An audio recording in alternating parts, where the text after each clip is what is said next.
திமுக தேர்தல் அறிக்கையை இறுதி செய்யும் பணியில் கட்சி தலைமை தீவிரம் காட்டி வரும் நிலையில் அடுத்த வாரம் தேர்தல் அறிக்கை வெளியாகும் என எதிர்பார்க்கப்படுகிறது.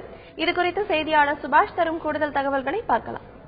திமுக சட்டமன்ற வேட்பாளர்களை இறுதி செய்வது தொடர்பான நேர்காணல் வருகின்ற 7ஆம் தேதியுடன் நிறைவு பெற உள்ள நிலையில் திமுக தனது தேர்தல் அறிக்கையை 7ஆம் தேதியிலிருந்து அடுத்த 4 தினங்களுக்குள் வெளியிடப்படும் என எதிர்பார்க்கப்படுகிறது. திமுக தேர்தல் அறிக்கையை தயாரிப்பதற்காக TR பாலுவை ஒருங்கிணைப்பாளராக கொண்டு 9 பேர் அடங்கிய குழுவை கடந்த செப்டம்பர் மாதம் அமைத்தது.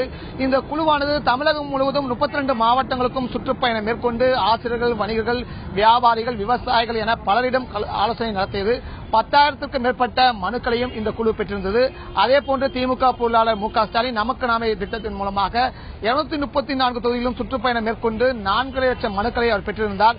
அந்த மனுவில் இடம்பெற்றிருந்த அம்சங்களும் இந்த தேர்தல் அறிக்கையில் இடம்பெறும் என எதிர்பார்க்கப்படுகிறது.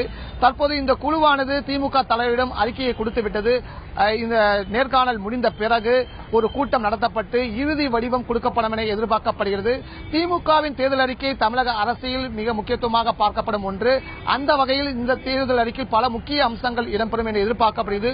குறிப்பாக இந்த தேர்தல் அறிக்கையில் மிக மிக முக்கியத்துவம் விவசாயிகளுக்கும் நீர்ப்பாசனத்திற்கும் மிக முக்கியத்துவம் கொடுக்கும் என எதிர்பார்க்கப்படுகிறது.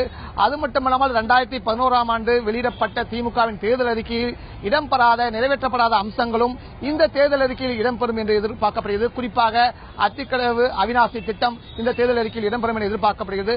அதேபோன்று பல்வேறு அம்சங்களும், அதாவது குறிப்பாக உயர்நீதிமன்றத்தின் ஆட்சி மொழி உள்ளிட்ட பல்வேறு அம்சங்களும் 2011 இடம்பெற்றன. அவையெல்லாம் இந்த தேர்தல் அறிக்கையில் இடம்பெற இருக்கிறது. அது மட்டுமில்லாமல் அதிமுக ஆட்சியில் கொண்டுவரப்பட்ட மக்கள் நல திட்டம், உதாரணத்துக்கு மாணவர்களுக்கு வழங்கப்படக்கூடிய லேப்டாப் ஆகியவை இந்த தேர்தல் அறிக்கையும் தொடரும் கூடிய வகையில் இடம்பெறும் என எதிர்பார்க்கப்படுகிறது.